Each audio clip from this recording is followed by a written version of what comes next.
Welcome to the MEF2C cast, the podcast advocating for the MEF2C haploinsufficiency community by broadcasting the voices within. I'm Eli. And I'm Haley. We are parents to a boy with MCHS and autism, sharing our journey with you throughout conversations grounded in learning, support, and community. This is Advocacy Amplified. Do you have questions, comments, or a story to share? Want to be a guest on the show? Connect with the MEF2Ccast on Facebook, mef2ccast.com, or email us at mef2cast@gmail.com. If you enjoy the show, please support us by subscribing to the show on Apple and Spotify, leaving us a review, and following us on social media. You can also buy MEF2Ccast merch at our Shopify store, linked in the podcast description. The MEF2Ccast is for informational and entertainment purposes only. Views expressed are those of the hosts and guests and not necessarily of the podcast or its sponsors. This is not medical advice. Consult a healthcare professional for medical concerns.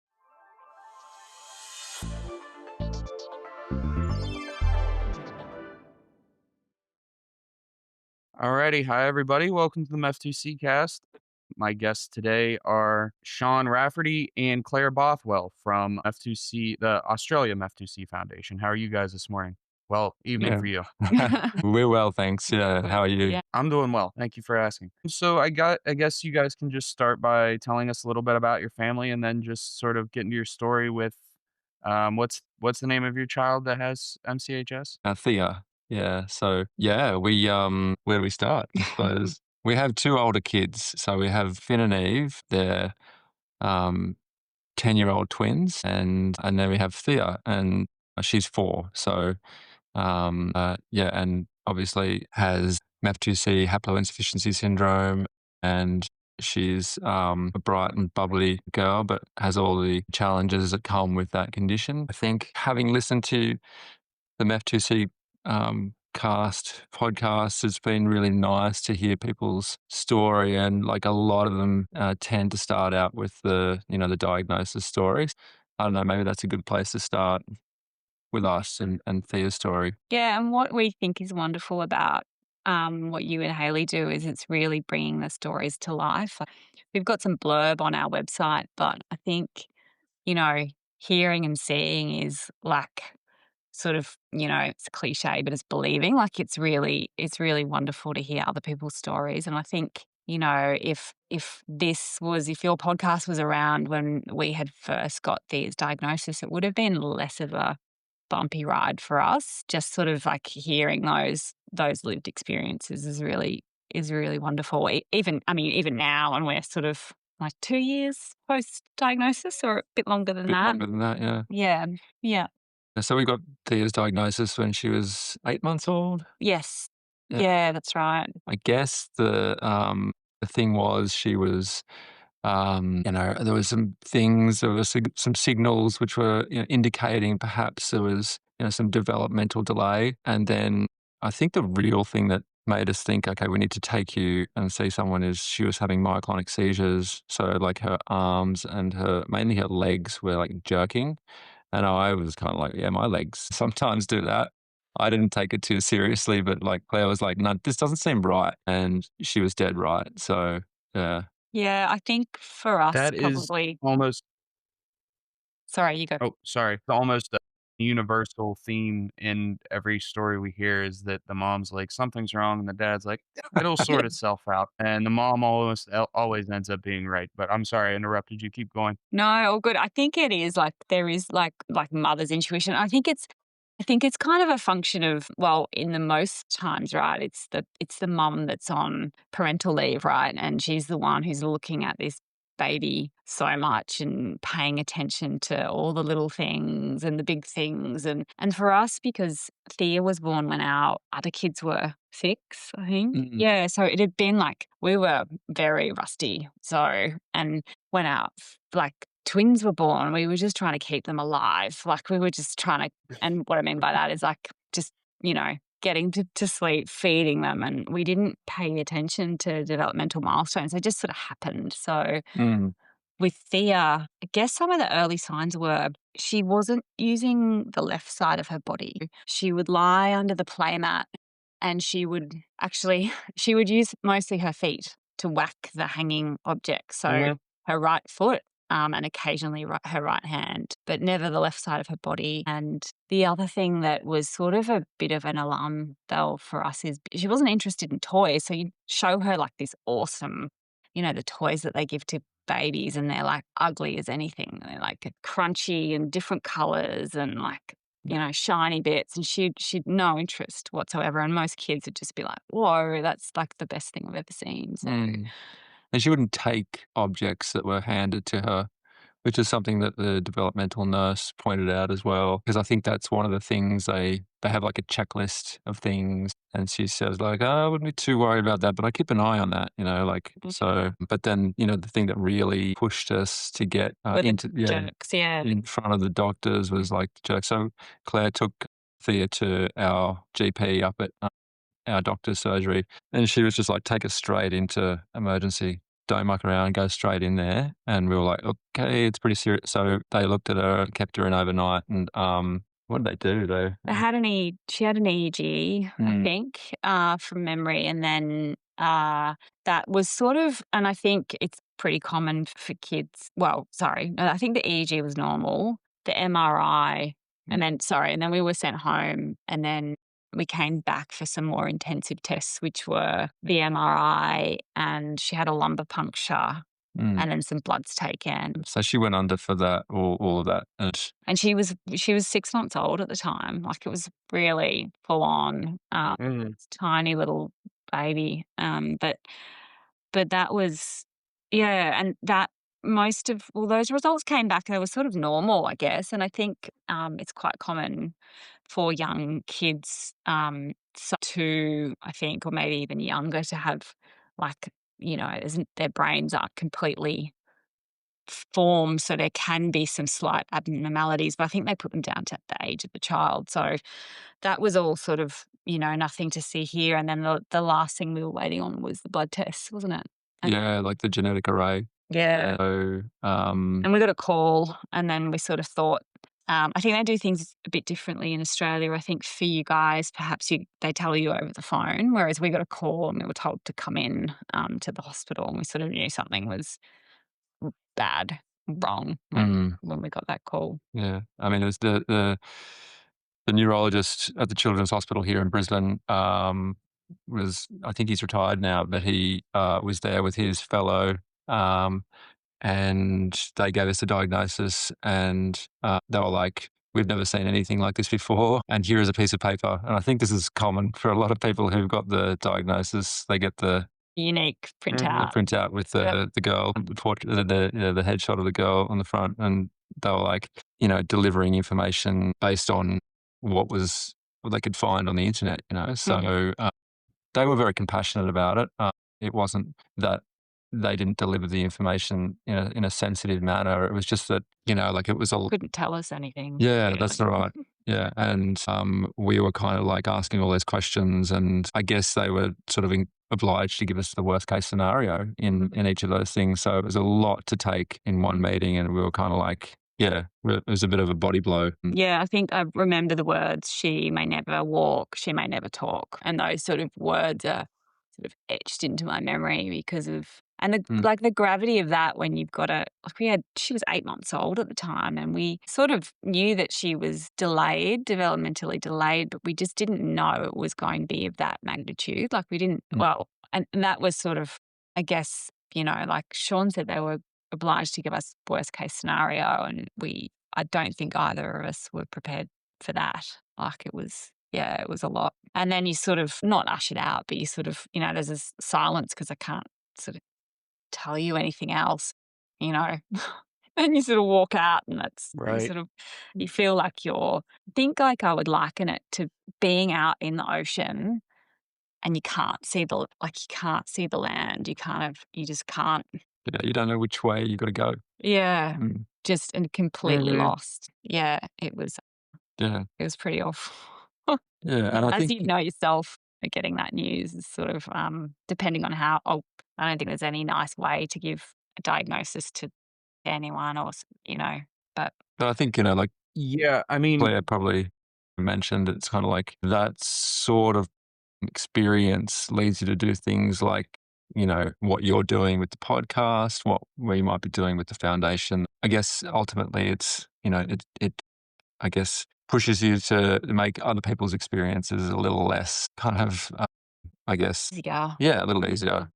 Yeah. Yeah, I mean, for me personally, like, them not being able to tell me anything was better than them being able to tell me definitively bad things, if that makes Mhm. sense. Yeah. And also, like, I did get the sense pretty early that, like, they in the diagnosis, they just, like, didn't know this much about this thing. So it wasn't necessarily a bad thing. I mean, it wasn't, like, something we could just brush off, but, like, you have no idea that the doctor had no idea what was gonna happen because there just wasn't that much information about Yeah. this thing.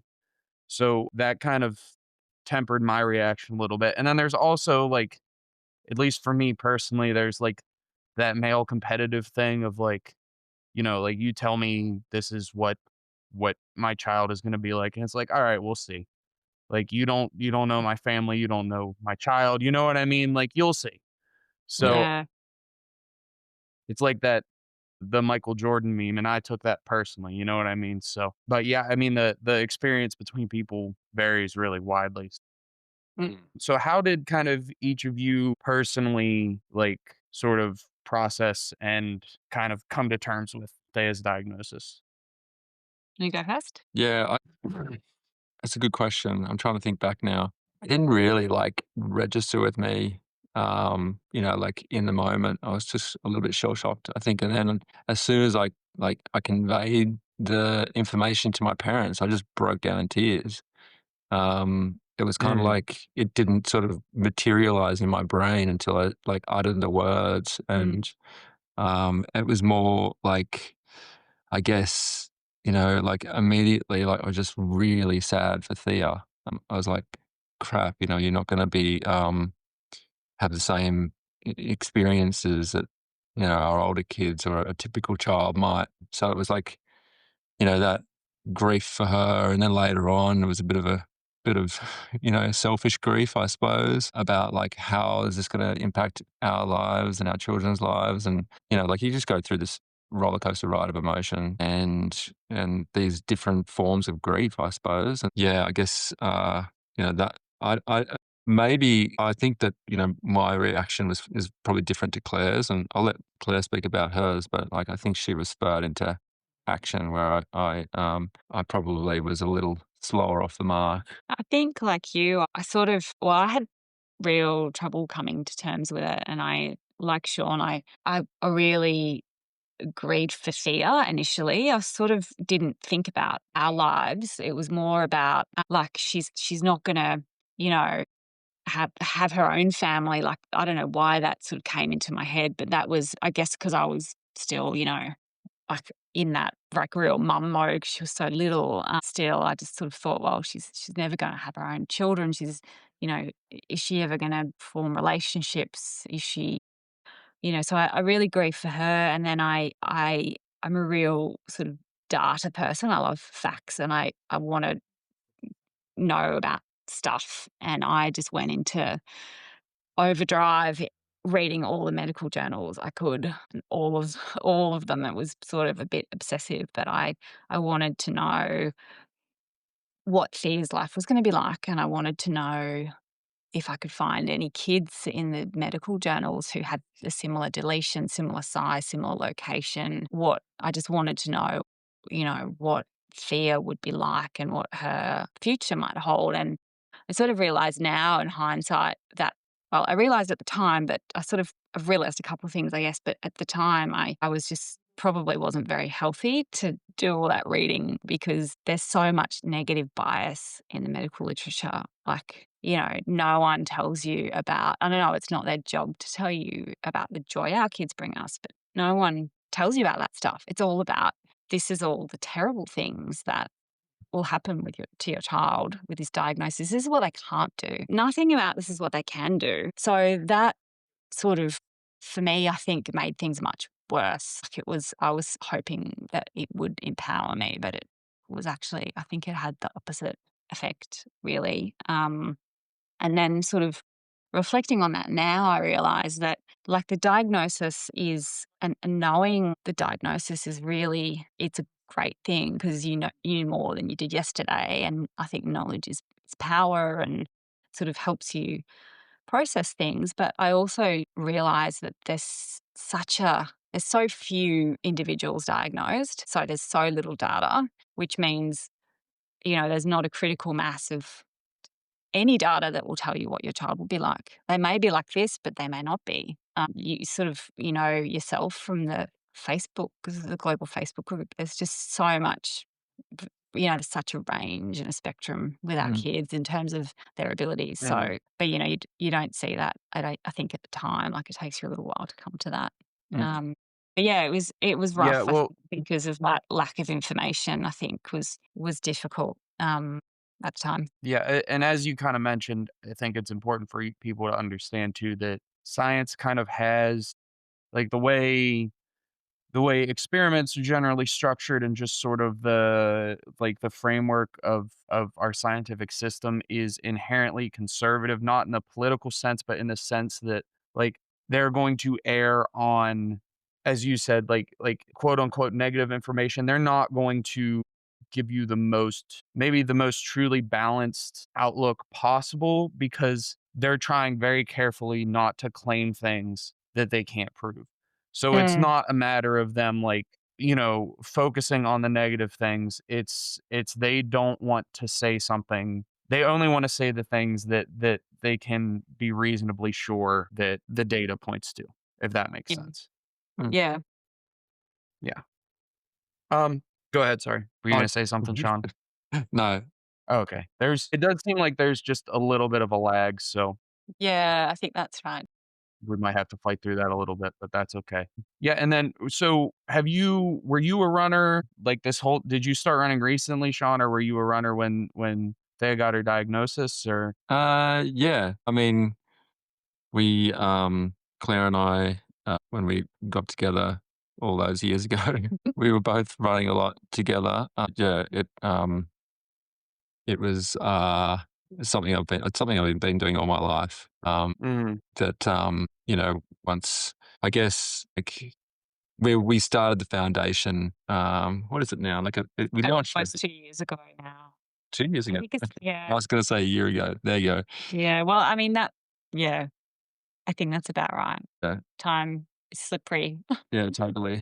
And yeah, I guess you know, that process was a slow process to go through. It was, we're lucky in the sense that, and I think this has been mentioned on the podcast regularly, is that the MEFT community globally is small, but it's very active. Like we've got a lot of very mhm, active and energetic and enthusiastic and skilled people that we all are really lucky to have in the community. We saw what was happening overseas and thought like, nothing exists here in Australia that Mm. is like that. We have a very small community here, but I think there's a bit of a gap there. So we kind of took a leaf out of the book. I think we were looking largely at the time at the UK Foundation, and we Yeah. were talking a lot with them as well, particularly James. So we were very inspired by what they were doing and the amount of energy they were bringing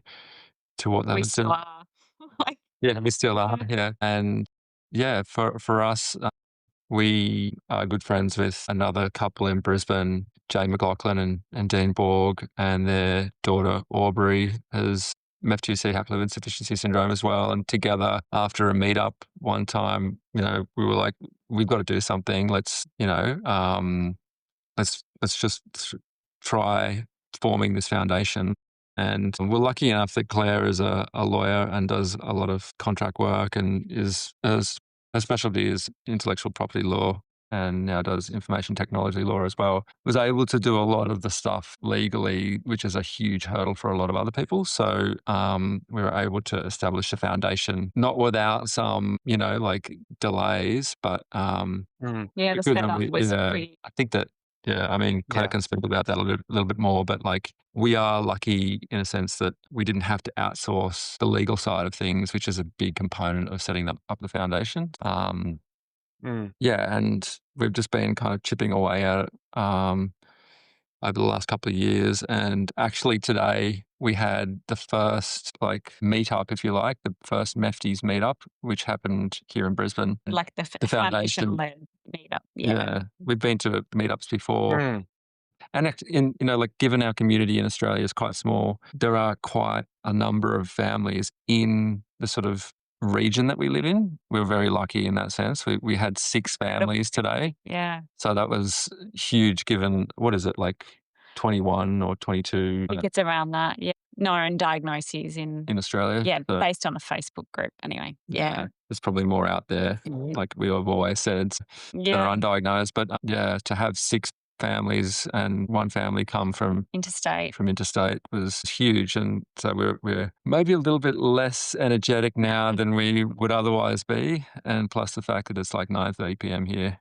But that was a huge milestone for us. And we really have been inspired to do more of that kind of work with the foundation, more of the community Yeah, building side of things. that's awesome. The meetups. So we went to the Boston study last year, and then they did a meetup in Cincinnati. The U.S. Foundation did this summer, and they're like, it sounds kind of like woo woo and weird, but it's like a family reunion of people you've Yeah. never met before. Like there's just Mhm. such a there's like the sort of feeling in the room when you have that many Mefty kids together, and like you hear one of them make a sound and you turn around because you think it's your kid. Like they all Yeah. make the exact same sound. They're all playing with the same like 10 toys.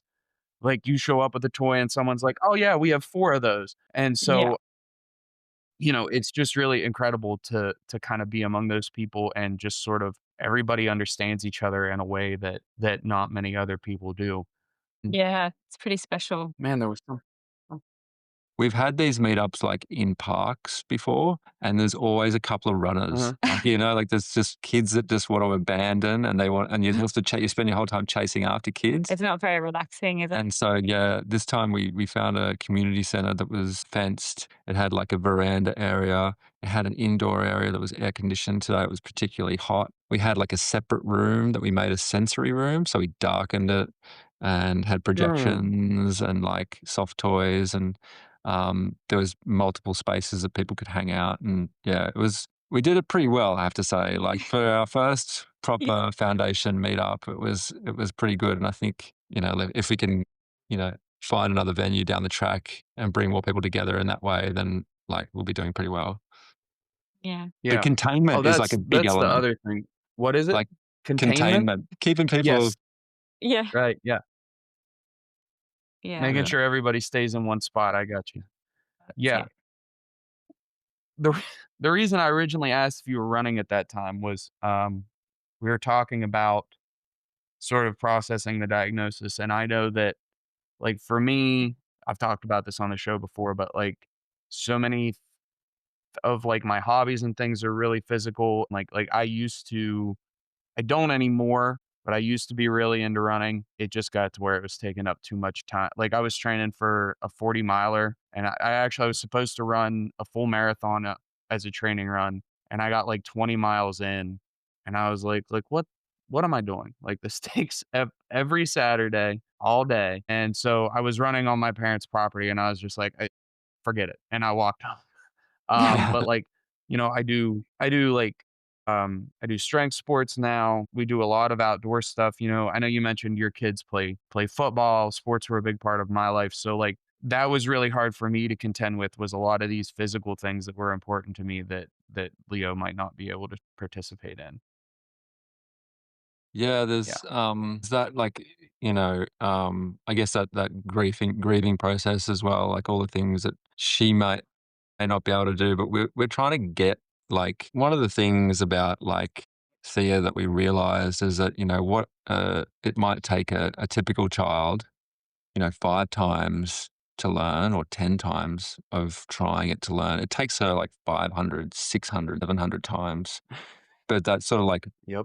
motor planning you have to Mhm. do like over and over again. And the exception to that though is like if she's motivated, right? So like she loves the trampoline And she learned to jump on the trampoline, and she can do that so competently, like really properly jump, because she's motivated to do it. And there are other things like getting into the car. She loves the car. Like you pick her up and like, if she's a bit grizzly, you might, this is a little while ago, pick her up and she'll treat you like a horse or like a Segway and like push her body in the direction that she wants to go. And like Mhm. heaps of the time she was like, particularly with Claire, like pushing herself towards the direction of the car. And like Claire just figured out, oh, she wants to go in the car. And she originally hated the car. But then we realized, okay, she wants to go in the car. And she was happy just to sit in the car and, like just kick her legs around, and Claire or whoever was looking after her, could get some emailing done and, that kind of thing, put the music on in the Mhm. car. And then we realized, okay, she likes the car. She might be motivated to get herself into the car. And she learned that super quick Yeah, it's amazing. because she was like, I want to get in the car. Like, so I think and our therapists have been good at this, is like identifying where her motivations are and then pushing her, like therapy, like in those directions. So it's like, I guess it's just like, a long way of talking about a carrot. Well, there's no stick. Okay, there's just carrot, but like, like Yeah. the motivating factor is huge. She's, But she Yeah, I agree. Yeah, back to the exercise point though, I think. Yeah, I don't know whether I thought that she wouldn't like, because I mean, running's like always something that we have done, but I don't know whether it crossed my mind like that she wouldn't be able to mm, run. I think I was still back at the maybe she'll never be able to walk, because that was sort of the first thing. So I didn't get to the running and the sort of exercise bit, but she's almost running. She's today I was like, she doesn't quite have the coordination, but she wants to run she wants to. And one of the things she loves doing is kicking a football. And I think it's the football spinning with the pattern on it, like it's black and white. And like a soccer ball. yeah, soccer ball. And I think that visual stimulation she loves. So she's very motivated to kick it. And now she's sort of running and kicking the ball, like dribbling it and wanting to like properly run. So, Mm. Yeah, it's like a high contrast, like a black and white pattern ball. And I think like her love of kicking the ball around really, was when she got this ball because of like the thing, visual. the dual kind of sensory elements of it. So So maybe she'll be a runner and a football yeah, player. yeah. I don't know. Like apparently there are special needs. One of the parents I was speaking to today said there's a special needs football club. All right. Yeah, down in New South Wales in a different state. But like maybe she'll do that one day. Yeah, yeah. Who knows? She keeps surprising us, I guess, is Yeah, I know what we're trying to say. Yeah. there's a there's a special needs baseball league here locally. I have a friend who lives in Cyprus, and he has a son with autism who's younger, but he coaches an adult special needs basketball team, and they go like all over Europe playing basketball. Mm. So there are those things that exist, but it wasn't even so much the exercise for me, like the activity itself, but like a lot of those things, like I know like the personal growth I've gotten out of those things, and it's sad to me that Leo won't be able to access those things, or like like outdoor stuff, um like he won't be able to hike into a certain place to see a certain view, you know what I mean? Or he won't be able to sit quietly long enough in a hunting blind with me to sort of listen to the woods wake up and sort of have that experience. And that's it wasn't so much the lack of the physical abilities in itself, it was what those allow Yeah. you to access, if that makes sense. Mm. Yeah. Yeah. But I wouldn't discount Thea's motivate, because I know you said your other kids play football as well. I wouldn't discount her being motivated by seeing them play, because I think Mm. a lot of things with Leo, like modeling really helps. Like and Haley would push back on this a little bit, because she would say, "Well, he's been watching us walk around his whole life, and he just recently started walking independently." Which, fair enough. But That's like so exciting. Mm. when he learned to crawl, he'd been working really hard at it for like months. And then like one day, I was like, for whatever reason, I just got down on the floor and crawled around in front of him, a few times over a couple of days, and like within a week he was crawling all over the place. So I think that the modeling thing has a lot is kind of overlooked as a way for them to learn, especially if it's someone like their older siblings who they really, I mean, who they really like and sort of are watching all the time. Yeah. And I think that that's what we were saying today actually, was that we probably don't give Thea enough credit for like what she's seeing. And, we take her to a lot of soccer games and she, obviously will watch a lot of the ball going around and the kids kicking it and stuff. So, She's taking it all in. she's taking it all in. And, yeah, the same thing when we do, like, we have this thing in our suburb called Park Run. It's global. Like, everybody, gets together and, like, runs 5Ks, and it's a community and a volunteer run thing. And we've got a really cool pram. And if we have a little wireless speaker with her, she's really happy just to sit in the pram and we'll push her along and everybody's running. So maybe she'll be watching all of that and but she can tell she really wants to Mhm. run. Her body it just, it just hasn't built the motor patterns up yet, I think. She sort of looks like she's skipping Yeah. in a way when she's running. She's sort of, and her arms go up because she needs to stabilize her body when she builds up speed. But I think she'll get there. And I also think there's a lot of other disruptions going on as well. So, that when she gets excited about something, her whole body tells you it's excited. Mm. And if she's walking after something or following someone around, her mobility is totally interrupted by her excitement and the things that are Mhm. happening in her brain that are kind of telling her limbs to do all sorts of things. Whereas sometimes you just see her walking down the house and it's like it's like a typical child just walking. Like she's obviously like it's completely regulated. Yeah. She's not really like excited or anything like that. She's just walking and it could have been any of our other kids. Yeah, it's strange how it all works. No, that I totally agree. I've seen that with Leo and with other kids as well. But it's also just funny how quickly they'll pick things up when they like decide like Leo had been working on walking like with the crawling and Leo had been working on walking for the better part of a year and then like his third birthday was a couple weeks ago. We were really hoping he'd start walking by his third birthday and then like 2 days before his third birthday he's like, "All right, like I'm going to start walking now, I guess." And now, you'll be like you'll be, like, in the bathroom doing something, and you'll see him walk by going to his room, and you're like, "Wait, where the hell are you going?" You know what I mean? Like, "I forgot you can do this now."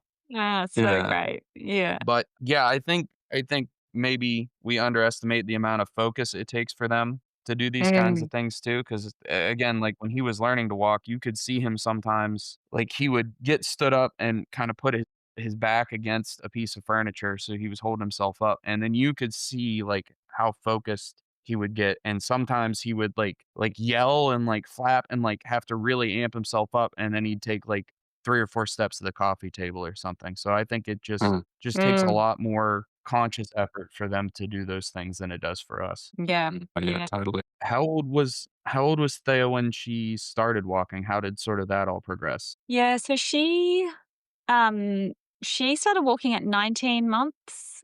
Um, and it sort of followed, I think, um, on the show, quite a few parents have talked about DMI therapy, and maybe NAPA as well, the NAPA intensive therapy programs that you can go to for 3 weeks. We took Thea to a NAPA intensive, and she had been sort of cruising on furniture. And at that intensive, it was sort of a combination of we did we did speech therapy, but we also did physiotherapy and DMI. And um, she took her sort of first like couple of steps, but she was really sort of wobbly. And then During the during yeah. the intensive. And then they sort of said to us, like, it's not unusual for kids after they do these 3-week intensives, sort of 5 weeks later or 4 or 5 weeks later, they sort of have a bit of a leap. And Mm. she definitely had that.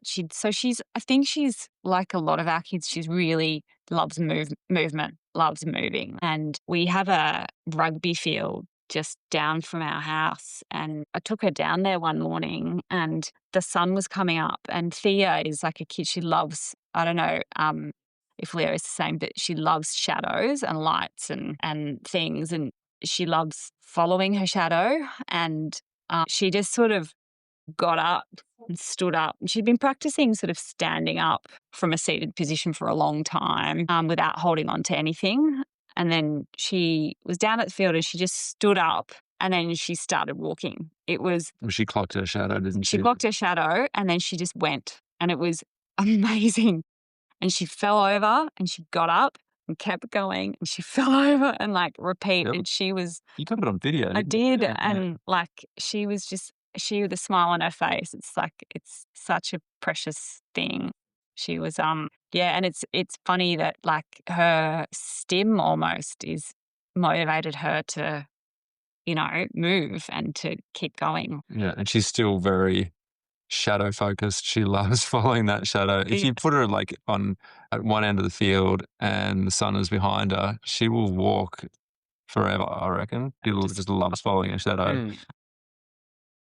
Yeah. So That's awesome. yeah, and she's got like it's been a slow burn, I guess, to get her walking a lot more stable. Like she was very, wide gait for a long time, which I think is sort of normal. But you see that for our older kids, they sort of lose that very quickly. But she was wide gait for a long time, and now she's sort of like Sean says. Sometimes she walks like you sort of like like a typical kid would, but other times she's a little bit unsteady. And like a lot of kids with MCHS, I think she struggles with depth perception, like visually. So she'll, going from one surface to another, she finds quite difficult. Like if she's going from concrete to grass or, stairs is still quite difficult for her. She can do them, but it's not easy. Yeah, she has like threshold challenges, like going from indoor to outdoor or from one room to another. Yeah, she pauses and sometimes she gets stuck, but she's getting better at kind of just those transitions. Have you looked into having her evaluated? Does she wear glasses or anything? Is there like vision problems that you guys know about? And have you looked into having her evaluated for a CVI at all? Yeah, so she has a CVI diagnosis. Yeah, so we went through that process. Her vision is fine. Like she's had all the ophthalmology exams at the hospital and stuff. But I think it's like a how her brain processes what she sees. So it's a CVI thing that I think. It's lower vision latency, isn't it? Like Yeah, so she's got some. Yeah, so it's the CVI sort of generally, and then the lower vision and the right side, I think she's got a little bit of latency as well. So I think that all contributes to, like she's getting better at looking down. But for a long time, she just wouldn't look down or notice things on the ground. So she'd sort of trip over. yeah, and she's for a long time, uh, not looked at directly at what she's doing. So she might like use her peripheral vision a lot. Yeah, like she'd sort of know that the food was there and she'd just sort of reach for it without looking at it. But now she'll look at it and deliberately pick it up, which has been a big leap, I guess, or a big developmental thing. Just sort of, like acting with purpose, I guess, or like more focused sort of interactions with things, which has been great. Yeah. Yeah. I think like one of the things that we were focusing on. Sorry. No, go ahead. I was just going to say, we've been focusing a lot like in intensives on like going down like a step or going downstairs. That was like purely the focus of our last intensive. But yeah, it's like it's a slow road for her. She doesn't have the confidence, I guess, but we know that like we need to develop those skills because at the moment she's like 18 kilograms, 20 kilograms, and there's stairs in our house, and life generally, we're in the sweet spot, I guess, because we can still pick her up, but that is going to get harder and harder as we get older because we're not spring chickens, and she gets heavier and she's getting heavier day by day. So yeah, we want to upskill her in mobility wise as soon as we can. And a part of that is not just picking her up as soon as she wants to be in your arms. Like it's tough, but yeah, she still does love to be picked up. Yeah, that is a hard thing to break the habit of. And also, especially like you mentioned earlier, when they like steer themselves, like Leo, if he sees something he wants, he'll just launch himself at it while you're holding him. And then, I've got to like grab him and then catch him here. And it's really hard on your back. Like Yeah, there's yeah. just a lot of wear and tear that comes along with this. But are there any specific like therapies or anything that you've done for the CVI, or do you just have the diagnosis? So I guess no specific therapies, but the existing therapies there's been some adaptations to them, I guess, on account of her CBI. So um, in occupational therapy, the therapist will use high contrast things rather than low contrast. When we go to NAPA intensives, the physios will try to put things like if she's doing sort of walking over a ladder, they'll put sort of brightly coloured things or lights sort of down between the ladder rungs. So she'll clock that and so they sort of try to do a bit of CVI integration into her therapy where they can. And like with her Gotcha. communication device, like she uses a pod book, changing the background for that. I made this like device that, props it up. Like, so it's more, rather than lying flat, and lower in her field of vision, it's sort of more up and, like Claire says, in her eye level. So, just adjustments like that, I suppose. Because her field of vision is mostly sort of straight on. Like that's one of the things that we've noticed as she's gotten older. She's now looking up and down a lot more. Like there was a time where she wouldn't look up. She wouldn't clock you if you were in a room unless you were at her eye level. So but yeah, sort of adjusting, I guess, how we present things to her, like whether it's food or the communication book or whatever. Mm. We've sort of done a bit of that on account of her field of vision issues. Yeah, that all makes sense. It seems like a lot of people with MCHS have CVIs. It's probably not everybody, but it's something that I hadn't even heard of before all Mm. this, and I think a lot of people just don't even know that it exists, so it's certainly worth talking about. I know Leo likes to, he'll flip his iPad upside down if he's watching it, he'll face away from the TV on his knees and arch his back and look back over himself, so he's watching the TV upside down, and all kinds of stuff that are, like, pretty clearly indications. I guess people should at least be aware of the symptoms so that they can figure out if they Mhm. need an evaluation or not. Yeah. How does she do with, communication? You guys just mentioned a comm book, I'm not sure what that is. Does she use, like, it may be the same thing, but does she use, like, an AAC or, like, some sort of like, we have laminated cards, like a visual system that Leo will use to choose food? How does she do all that? Yeah. Yeah. So we've got a pod book which is PODD, and it stands for Pragmatic Organization Dynamic Display. So it's we've probably, it's not right here, but Mhm. it's like a bunch of laminated cards on a spiral bind, and it has like an organizational logic to it. So there's like a front page, Mhm. and then you go through the different pages depending on what. So the idea is that, like, Thea can tell us what she needs, for many things, but, we want her to be able to, the sophistication of her ability to communicate to be enhanced. And, just by pointing is like a really powerful way that she can do that. And that we've been, like, it's a long journey. Everybody who uses a pod book understands that it's like a decade long process to get Mhm. her, to get them to use it properly. She's already like starting to show, well, already she's been using it for a few years now, and we're starting to see some recognition. Like, we model a lot of the stuff that we, tell her we're doing, or we, like maybe trying to figure out with her what she needs with the pod book. But her recognition of it, her regard for it is really increased recently. And she started to interact with it by touching, like, say if we're doing an activity and she wants more of it, then she'll hit the symbol for more, which is like a huge thing. There's obviously a long way between that and then using the pragmatic organizational element of it to get to, something further down. But yeah, like, she's really motivated by Cocomelon, right? So loves like Mm. the whole Cocomelon, but like when she sees Cocomelon on the page, she'll really It's very deliberate. very deliberate with Tap touching that. Yeah. that motivational element again. But yeah, so that's the primary tool we're using. We're not, ruling out any other forms of AAC, but we'll probably end up with something on an iPad. Yeah. I Gotcha. think the Have you idea is, tried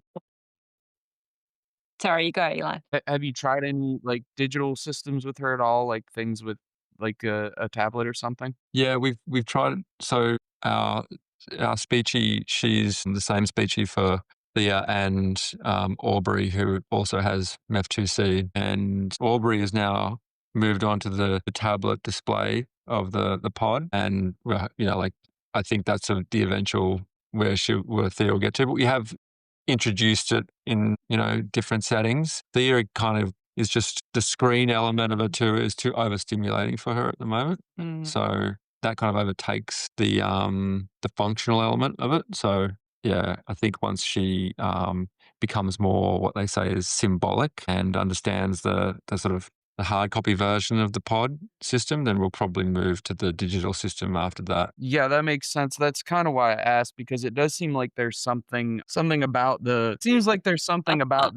screen in particular that adds an extra layer of complication Yeah. to, like, fundamentally, the system's still the same, but just it being on a tablet and not physical cards seems to make it more complicated in our case, at least, and it Yeah, sounds in like you ours guys as have a well. similar experience. Yeah, Yeah. definitely. Yeah. I think it's in part because, like, the screen, at least in our house, like, Thea doesn't have much screen time at all. But when the screen comes out, it's for entertainment. It's for Cocomelon or it's to watch something. And I think that association is very strong. And she also, her visually guided reach is not great. I mean, it's getting better, but when we've trialed a high tech communication device, she sort of just Starts to stim on it. starts to stim on it. We'll just push the button 15 times, or so we've sort of, Mhm. yeah, we're sort of taking it fairly slowly, but hoping that through using the hard copy book, Thea will understand that, the symbol that she sees means something over there that she can't see or touch. She makes that connection between them, which I Right. think is like the first thing. Yeah. So I mean, like Thea's gone through some, pretty dramatic changes in recent times, like in the last few months where, she'll like go to something, pick it up, and then bring it to you if she wants like you to Mm. activate it or to use it. Like that was, She didn't do that for so long. yeah. And like we've been told by our speech therapist that that's a huge milestone. So I think she found an iPad the other day and brought it out to Nana. Like Claire's mum comes and stays with us like 3 to 4 nights a week and is a huge help to us. Like massive shout out to Adrian, and is like constantly observing Thea. And we have this communication dictionary actually. So we just keep it in the back of the pod book in a little sleeve, and everything that Thea, however she tells us what she wants, we'll write that down in the communication dictionary. So in theory, we could give that to someone and they'd be able to, okay, when she does this, she wants this, So I think that's been really helpful for us, not just to like document, but also it's changed the way we observe how she's communicating with us. Mm. And like, okay, that's a communicative gesture, or that's a communicative action. That's got communicative intent in it. So this last few months of her, or if she's like watching something in one part of the room and we're over the other part of the room, she'll come and drag us over if she wants to change the channel or whatever, or like, and that, She used to, before then, she'd just yell, like, yeah, I'm not happy with this, Mhm. and you'd go to Mhm. her. But now she's coming to us, which is pretty cool because we can keep making dinner in the kitchen, or, she'll come to us for help rather than us going to her for help. So that's been a big yeah. thing recently. And we're hoping like with communication might be like some of those gross motor things where they try and try for so long and then all of a sudden it's like the dam breaks in their brain and they kind of like start doing the thing that they've, been at the edge of for so long. So I think that's the attitude. Like it's weird when you become a parent of a child with special needs, is your whole concept of time is just totally disrupted. So, like the way you used to be like in a rush to do something, and then you just can't be, like you're Yeah. completely thwarted by Mhm. your child, and then you just end up embracing that.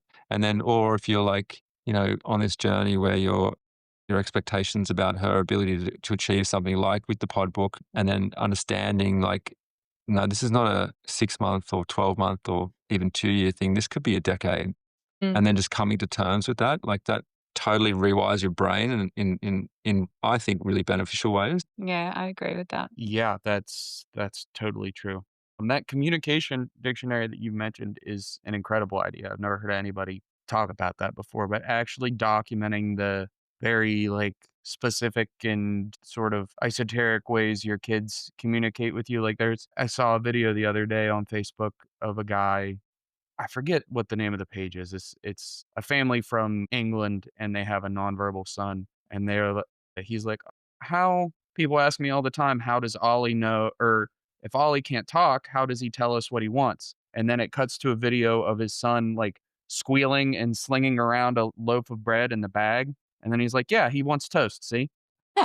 And there are a lot of things like that where, you know, with Leo right now, you can't even really document them because it's like, how do I explain to someone that "blah" means he's mad, but "blah" means that he's Mhm. hungry? You know what I mean? Like, you can't there's no way to quantify that.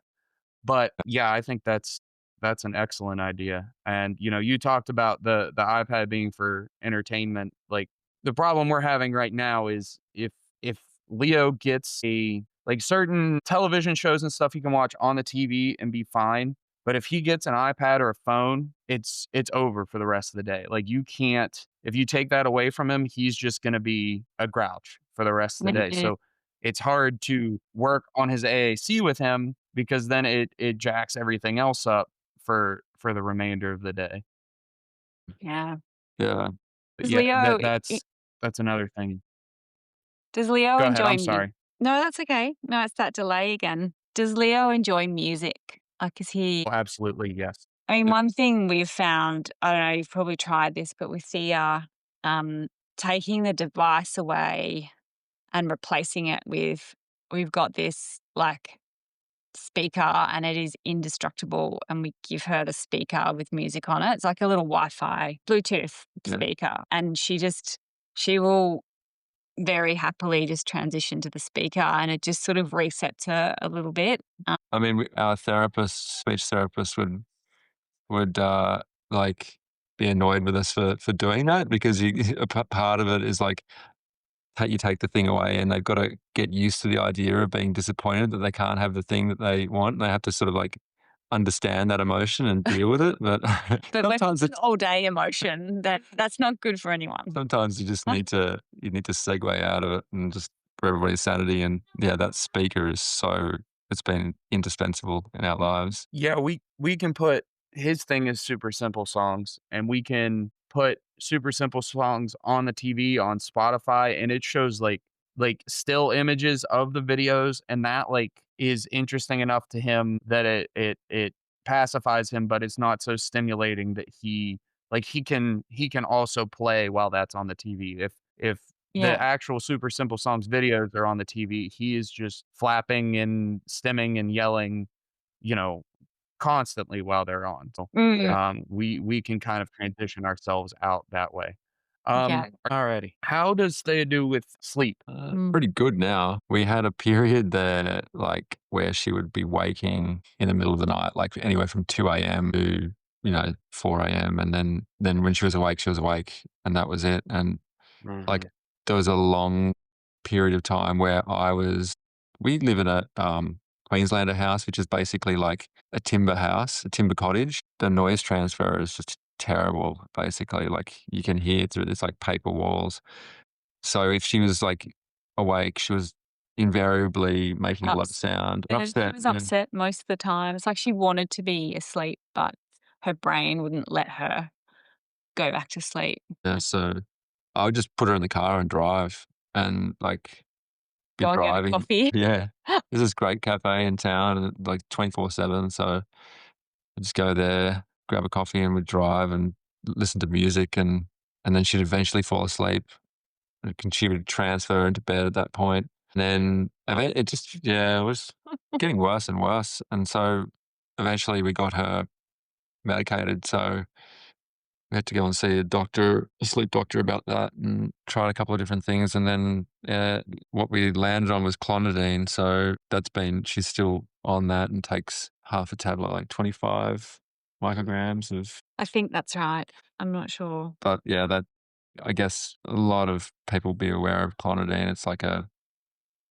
blood pressure medication, I think, and it just means that it keeps her asleep for that period she would usually wake, and Yeah. it usually gets her to 6 a.m. And she's been sleeping till 7 a.m. some morning, and it doesn't seem to have any other side effects, which is good. Yeah, she never had trouble going to sleep. It was just maintaining sleep. So she would always go down okay, but then she would wake up.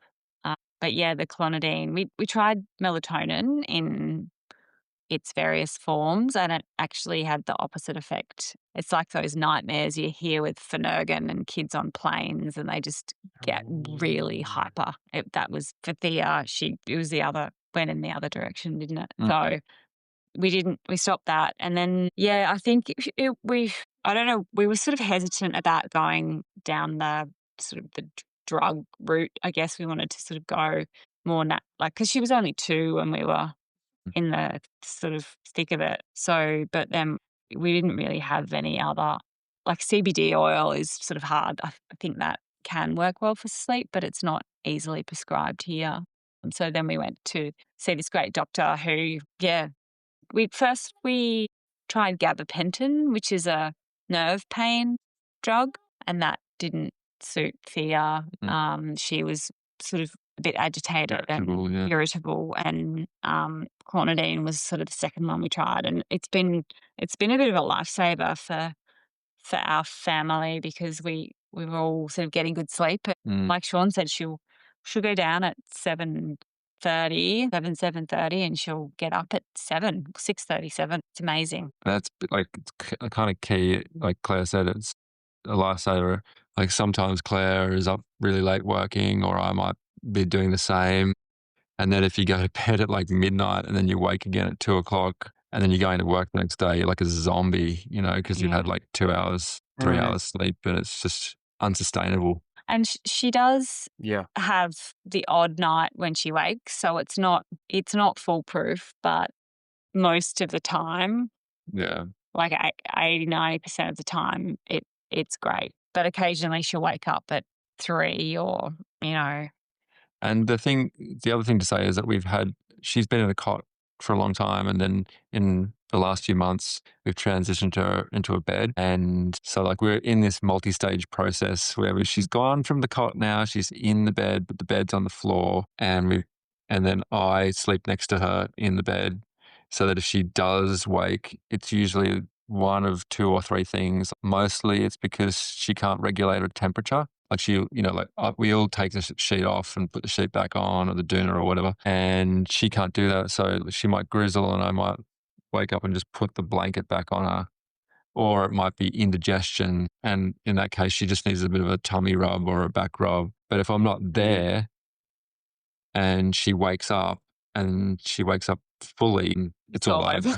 So she's awake. Yep. that's kind of like where we're at. But the next stage is I go back into our bed and we get like a really sensitive microphone or something like that, where we can hear exactly when she wakes. Yeah. Yeah. Anyway, or we get a really sophisticated climate control system going. I don't know. Yeah. So Well, I do think like we keep our house like really cold at night, like 65-ish Fahrenheit. I don't know what that is in Celsius, but and then he wears fleece pajamas and he wears like a sleep sack, and then we cover him up with a blanket. So we don't have to worry about him getting hot because the house is so cold. And then we just bundle him up real good. And all those things have seemed to help a good bit. Yep. The medication thing, I think a lot of people are hesitant to go that route to help with sleep, especially because like there's been a lot made within the last couple years about like melatonin being a sort of like hormone disruptor and things like that, and some other drugs like side effects and things like that. But the thing you have to consider is not getting enough sleep is also really, really, really bad for you. Uh, And Uh, your whole entire family not getting enough sleep is not good for anybody. You know what I mean? So yeah, if totally. if you have to weigh the risks, the possible side effects of the medication against the effects of not getting enough sleep. And like if Thea's parents are also exhausted all the time, like that's going to have a lot of other downstream effects that you don't consider. If her mm, siblings are exhausted all the like everybody's walking around sleep deprived all the time, like mm, that has a really material effect on the dynamics of your family. And I don't think people always consider that too. So, um, yeah. Totally.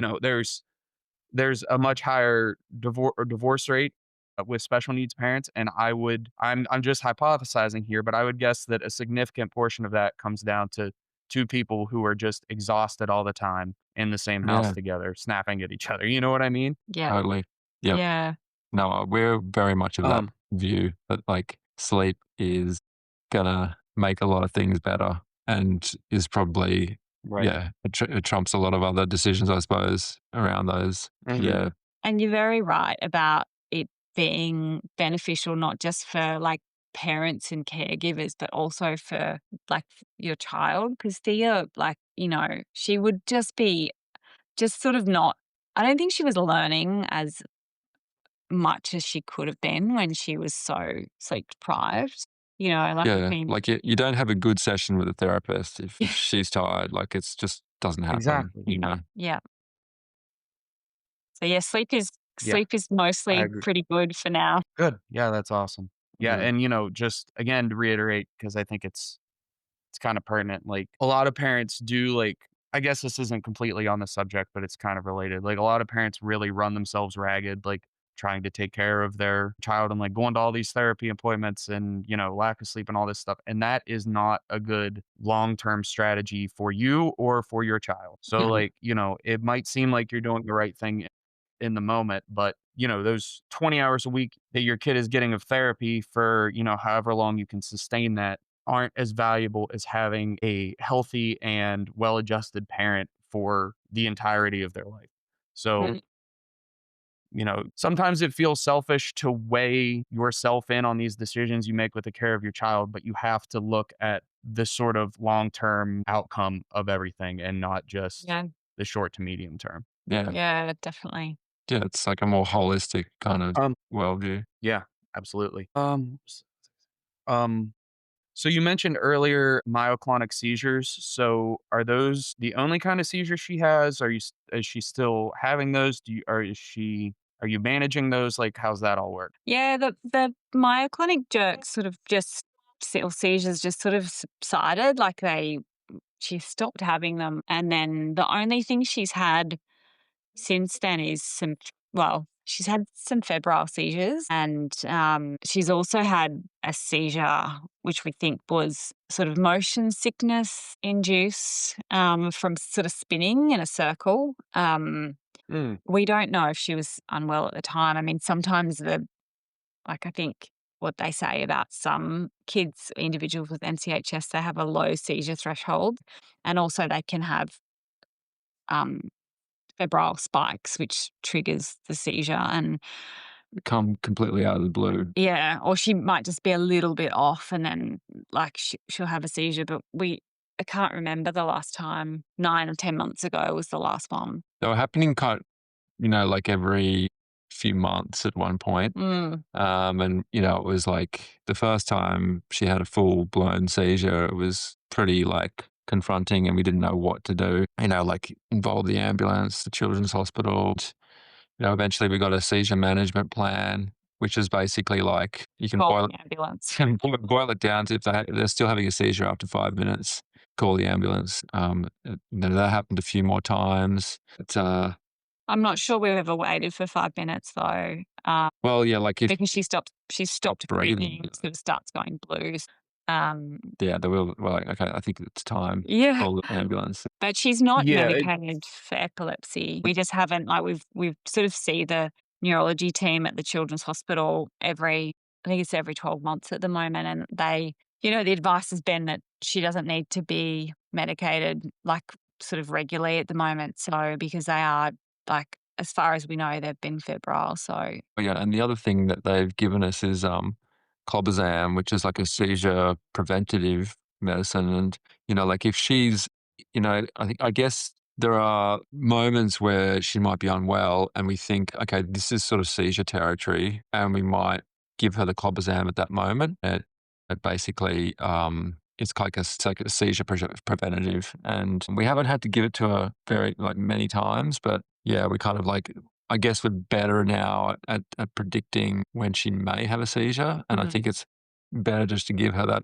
medicine than go through the full blown experience of a seizure and then the hospital and yeah. yeah, it's not great for anyone. No, yeah.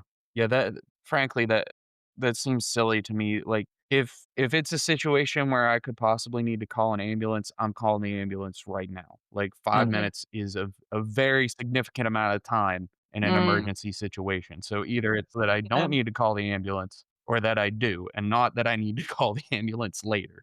That seems Mm. like that just doesn't seem very practical to me, but Mm. so Yeah, that I think that the medicine you 5-minute, mentioned, you would sorry, the go ahead, sorry. delay. So we're a long way apart. Yeah. Yeah. Yeah. Yeah. I think the 5-minute thing is like if there's no other like critical signs, but like it's when I don't know if Leo has had seizures before, but in that moment, it's sort of all sort of feels pretty critical. Yeah, and especially if they go blue and they Well, stop that's not breathing. what I mean. That's something in addition to the seizure, Yeah. that would Yeah, true. require the Yeah. ambulance to be called. Sorry, the medicine was called clobazam, and the neurology department at the Children's Hospital prescribed that to Thea, and I think it's sort of to keep the seizures at bay when she starts becoming febrile, and sometimes like, So, like, if yeah, sorry, you go. so, like, if she was ill and had a fever, you would give her that as, like, a prophylactic Yeah, against the febrile seizures, is that correct? Okay, yeah, cool. Yes, yeah. yeah. Yeah, Yeah, we don't hesitate anymore. that makes Like, sense.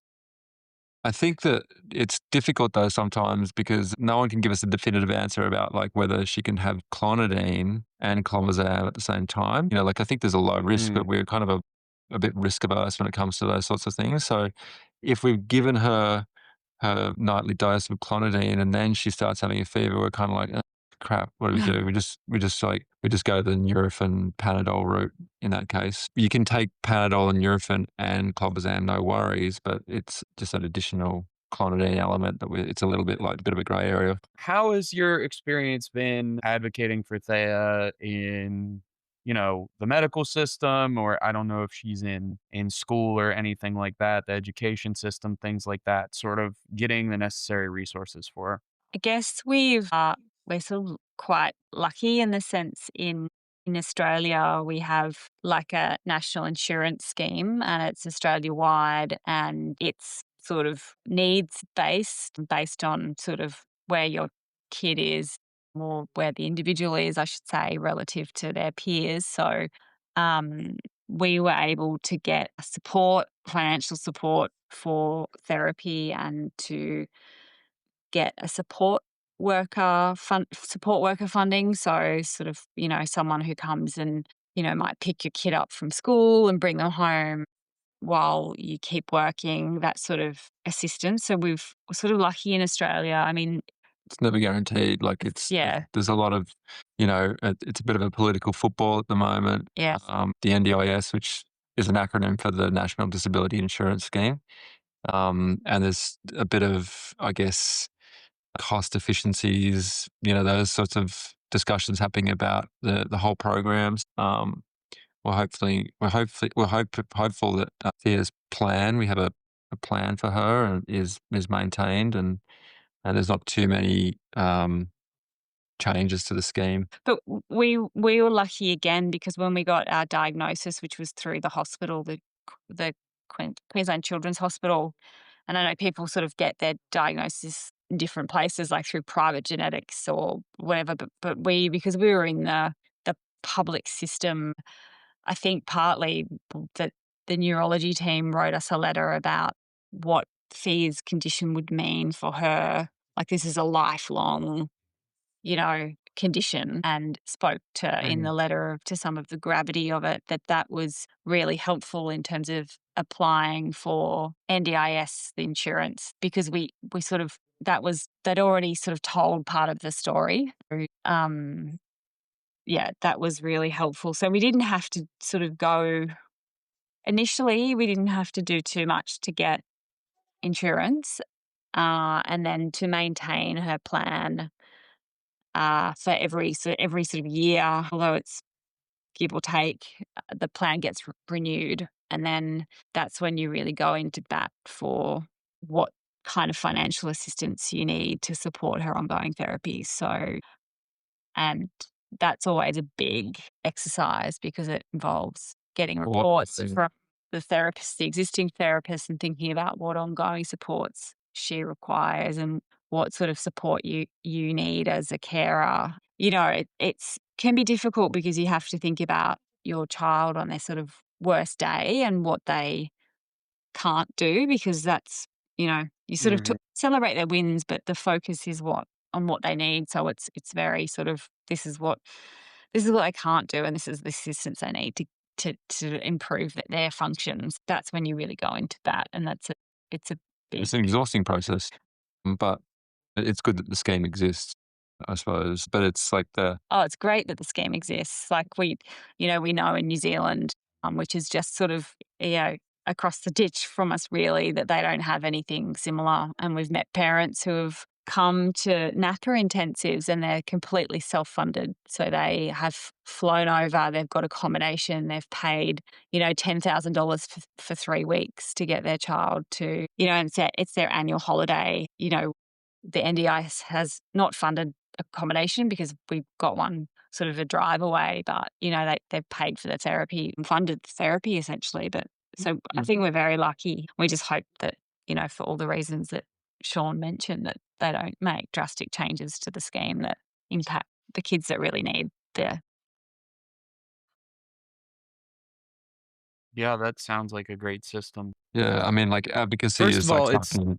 no, I'm sorry. You go ahead. I was just going to say that it's um, advocating for your child is not always easy, and it's like we're lucky in a sense that we um, our circumstances at the moment allow us to spend the time to make sure that the reports and everything is all our ducks are in a row to get Thea the best plan she can. Like, not everybody's in that circumstance. A lot of people have got challenging life circumstances which don't allow them the time to allocate the brain power or the time to getting the best plan for their kid. And they're probably, the people who need it Yeah, the most, yeah. So it's not a level playing field, and I think the system could be better.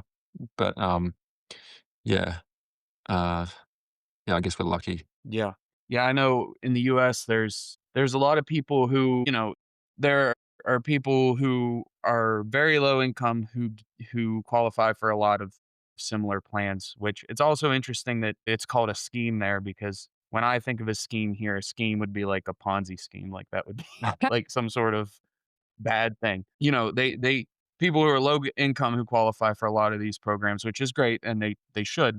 But then there's a lot of people who are like ourselves included, who are like middle class and like just making enough money that they don't qualify for these things, but just making enough money that these things are really, really, financially difficult for them. And Mm. that's when you have to fight for like a Medicaid waiver or whatever. And you said it a little bit earlier. You have to think about your child on their worst day, and it's hard to like think about how hard your child works and how hard your child, or excuse me, how far your child has come and all these great things about them. And you try to maintain such a positive outlook every day. And then there's this paperwork you have to fill out where it is in your best interest to be like as conservative and like you're talking about all their limitations instead of all their victories. And that's very difficult. And then like we were filling out some paperwork last week, and they want to know like, how much time, what Leo's care needs are and how much time it takes and how much money it takes. And it's like, how do you even quantify? Because like he's not like there are some kids with MCHS who are like, our Leo's agent can't sit up yet. And like you can put a real, obviously, like I'm not saying that I would rather be in that situation. That's awful, but you can put a real fine point on like this is exactly like that there are real and obvious care needs here. But how do you articulate like essentially every second of every day that I'm with him is caring for him? And it's the same way with, a 3-year-old in general. Like you can't like leave them, you can't leave and go pick up a carton of milk and come back. But like it's just different and more intense. And how do you actually articulate like what his care needs are in a quantifiable way? And when you put it on paper, it doesn't seem all that intense, but you know that it is. And it's like, like I think there should be some sort of like interview process or something. Like you said, you guys get like letters from medical professionals. I haven't run into anything where we needed to do that yet. I actually think that would be a good idea because I feel like if someone could meet Leo for 20 minutes, they would be like, okay, like I understand what his support needs are and why he needs these things.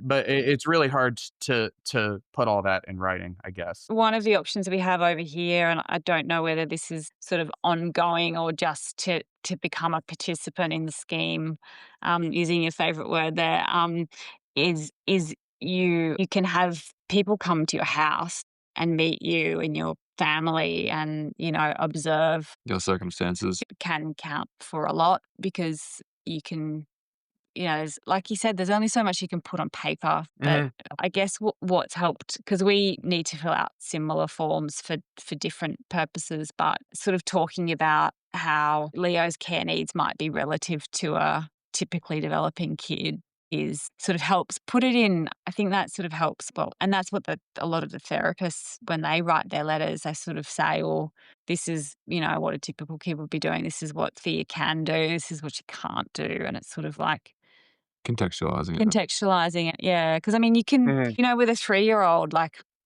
you can often just leave a 3-year-old with some like packet of snacks, right? And they'll feed themselves out of the packet. Like, we can't leave Thea with a packet of snacks. She wouldn't know how to take them out. And then if we put them on the high chair tray table, she'd probably shove them all in her mouth and then eat the plastic up. So. And then gobble the plastic. So, like I think like our kids really do need extra supervision, and it's it's exhausting. And it's all the time. Yeah. Yeah. Well, yeah. And at a local level, at least here, there is like people that you do a face-to-face thing and you do get to talk to someone. But I guess like the Medicare program ultimately is distributed at a federal level, and sort of the people who are making the decisions about things don't get to see what's going on. So how are you said you have an older boy and girl, they're twins? Yeah, Finn and Eve. Yeah, they're 10 years old. Yeah, they're good with Thea. How is their relationship with? Okay, yeah. Can you talk about that a little bit? Yeah, they're good. It's kind of, we're lucky in a sense that there was a 6-year gap between, them and Thea, and now they're at an age where we can quite happily leave them, and not for a huge length of time, but like they'll look after her, in the bathtub, or like, they can feed her at the dinner table, or, like they're quite independent kids in their own right, but we also trust them to look after them. Yeah, but they, like they're also just very lovely with her. They have a good relationship with her. Yeah, I think they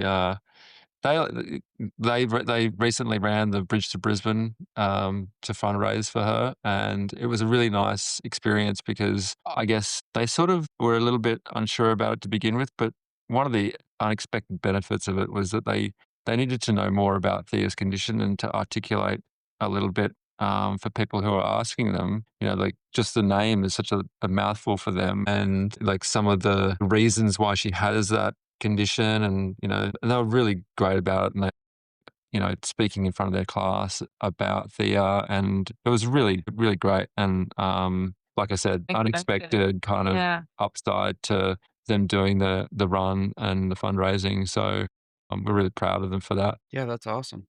How is it on you guys trying to balance Thea? Obviously, she has a lot more needs than your other two kids, balancing time between all three of them. Yeah, it's tricky. I mean, yeah, it's Well, yeah, I mean, it is tricky, but I think like s- initially it was probably like all Thea, and then as she's gotten a bit older, and we've found like we've got a routine now where we know, our therapist team are like on set days, and Thea is a little bit more predictable herself. Like we've got a routine, we're in a bit of a groove, and we can allocate a little bit more brain power to the other two, which wasn't the case in the initial stages, which was, we were just trying to wrap our heads around her situation, but also Mm. like set up the supports she needed, and the, plan it a fortnight period. Like it was just kind of like, holy moly, how are we going to work her therapy appointments into our week? And then like, activities and their activities, yeah. scale back our work week, like, my day off. We tried so many different, like variations on our work weeks, and, like fitting it in around their activities and stuff like that. And now we're in a kind of, I guess we're in a bit of a, yeah, we're in a bit of a groove, I suppose, in that sense, at Mm, least. everything sort of feels a bit more stable. And I think when things are stable, you've got the headspace to, focus on other things. Like you're not sort of constantly feeling like you're treading water. Yeah. So that's been, yeah, that's made a big difference getting the work and the therapy week down. And we try to, the weekends are mostly about our older kids and Thea. We just bring Thea with us sort of pretty much everywhere. So we'll go and we'll watch our daughter's netball game, and Thea will come and she'll love sort of kicking the ball around on the grass, or running all over the netball courts, chasing a shadow at halftime. And, we'll bring her to Finn's football games and she'll love doing the same, like, so the weekend is very much about the big kids. So we sort of try to rebalance the week, I guess, because during the week there's a lot of focus on just getting through the week and, doing all the therapy and everything. So the weekends are sort of, we don't have any therapy on the weekends, which is really good. So we can, yeah, focus on the kids, and we sort of tend to do things like homework with them and, shift the focus a bit. But Yeah. Yeah, that's one of the things that sticks out to me is you guys talked about involving them in her care, and I think like that is really valuable because it puts a certain amount of like personal like investment for them into taking care of Thea, and they kind of understand it a little better, and it's not just this other thing that mom and dad have to do that takes away from me because Mm, they have some responsibility in it, and also that frees you guys up a little bit to do more things, which then can free you yeah, up to spend time with them a little bit. um totally. and I've talked about this on the show before, but my parents adopted a sibling group of 3 kids when I was younger, and they didn't have, like, special needs in the terms of disabilities per se, but they had a lot of, like, behavioral issues from because, they'd experienced a fairly traumatic life before they came to us, and that in the same way, that also put a certain amount of responsibility on me that, like, wasn't necessarily typical for a kid my age. Like, I watched them a lot, but in hindsight, I think that was really good for me. Again, like if there were just these feral children that were running around my home that I by giving me some responsibility over that, it sort of helped me invest in watching their growth and their progress over time, if that makes sense. Yeah. Yeah. yeah, and Um, they're really excited by seeing her progress as well. Like they'll sort of say, she's just done this or she's done that. And I think, like one of the things, like many parents of individuals with MCHS, you sort of, what keeps you up at night is what's going to happen when we're not around. And I think we're sort of blessed to have the older kids because I think they will be really important to her care when we're not here anymore. And yeah, I mean, we won't sort of have, you know, huge expectations on them, but we know that we probably don't need to because they want to be involved in her life. Um, Yeah. yeah. No, I agree completely. People don't necessarily, that's something that people don't necessarily talk about a whole lot, is like sort of the older care. It might not necessarily be that that's a responsibility that siblings of these kids will have, but it is what it is, you know what I mean? And Mm, everybody's got, there's something like that in everybody's life. So I think it's comforting for I can totally see where you're coming from, I guess is my mm, point. yeah. So I'll ask you guys a couple more questions and then we'll end because I know it's getting really late for you guys. That's all good. So what do you think is maybe like the hardest or a hard part of being a special needs parent that isn't necessarily obvious to someone on the outside? And then sort of the inverse of that, what do you think are some lessons that you take from that that you can apply elsewhere in life that sort of help your personal growth? I think, and I was having a conversation with another parent today, that one of the things that, and I think when you spoke to Chris and Erin, Chris might have touched on this, is as a parent of a kid with special needs, sort of you spend a lot of time in a state that's not relaxed because you're always, making sure your kid is safe. And I was having a discussion with a parent today and saying, like, it's not until Thea is asleep that I sort of can feel like really relaxed because, I know that she's in her bed and she's safe. And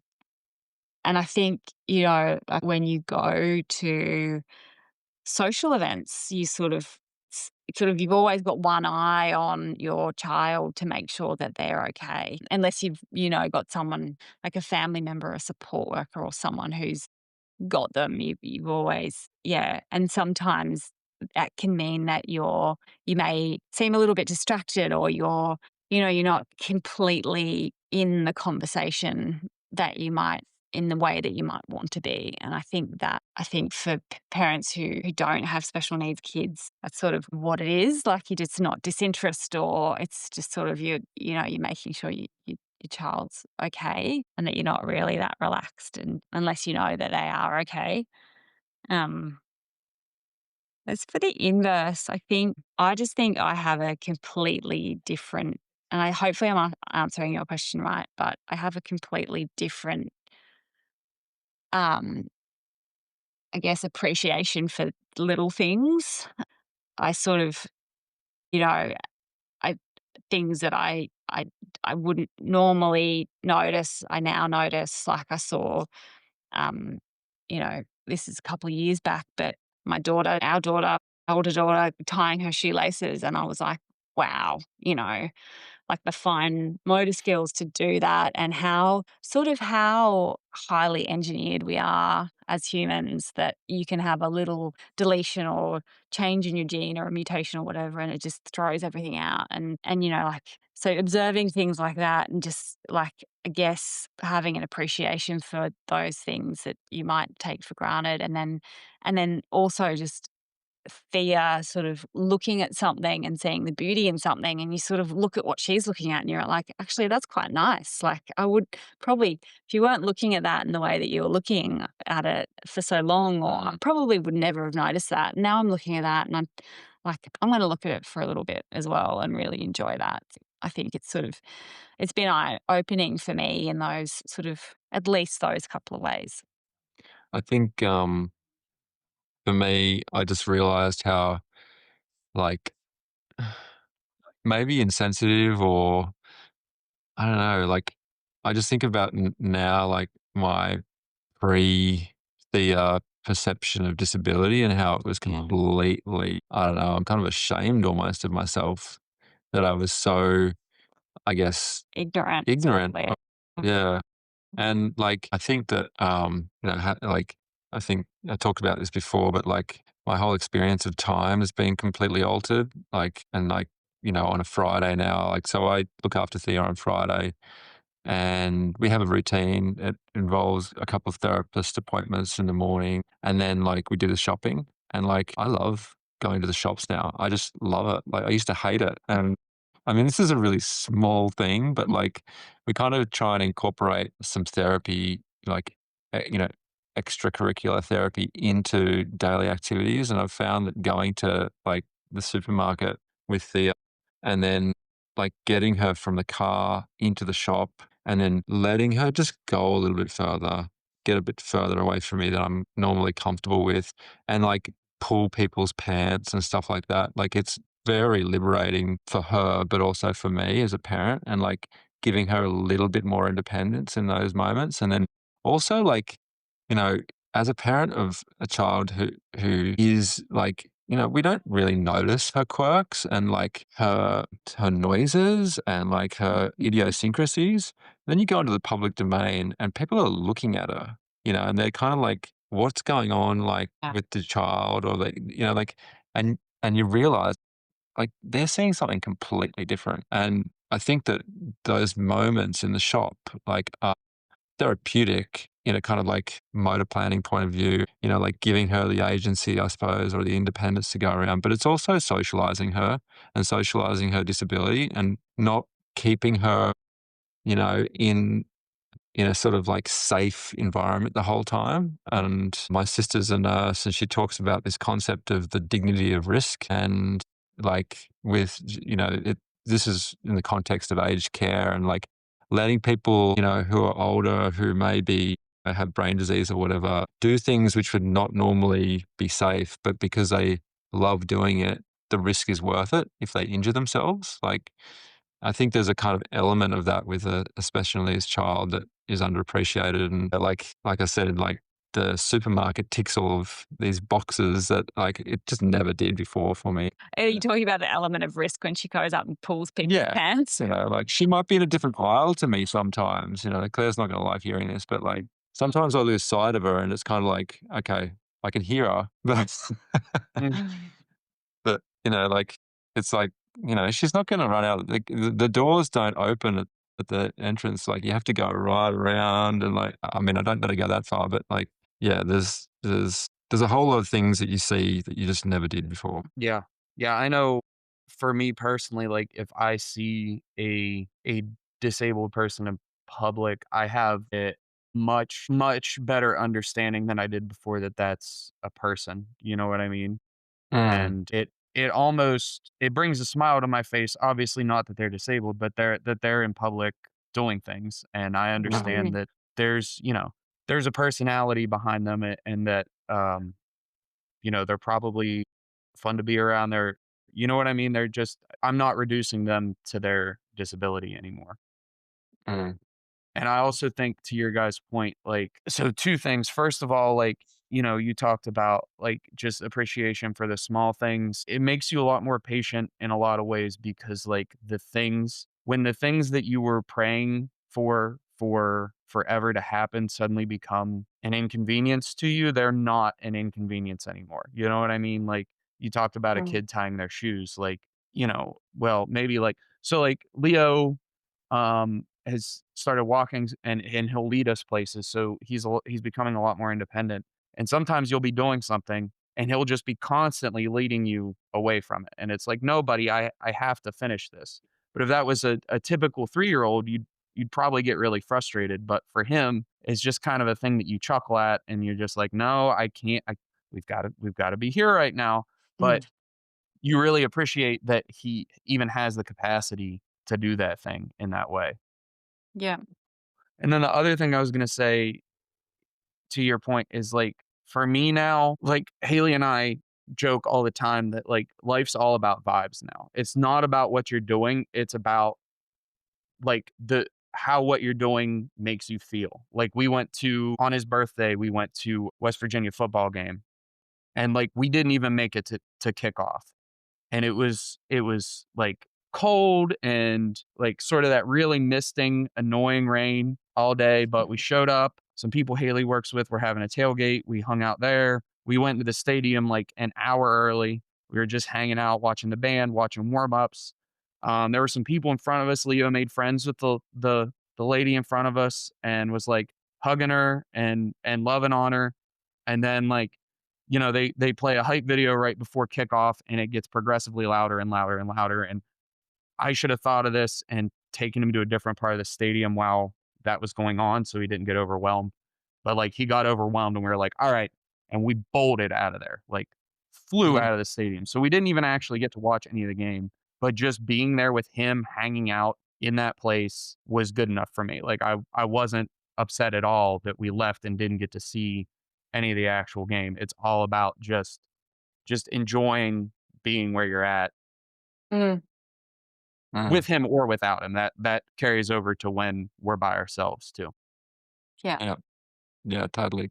Totally relate to that. So Yeah. we didn't even get to talk that much about the foundation. So we'll have to have you guys on again to talk about that end of things. But sort of in closing, what message do you have for the MCHS community? It's a good question. Uh, I guess that we are stronger together. And what I mean by that is that, um, we're, you know, I think what is really important, both from a community perspective and also, for those who support research is that we need to be sort of, moving in the same direction as much as we can be because there's a lot of motivated and dedicated people, but we're also a very small community. And I think that the more that we do together and the more that we're aligned and the more we come together and share experiences, and I know there's a lot of that going on already, I think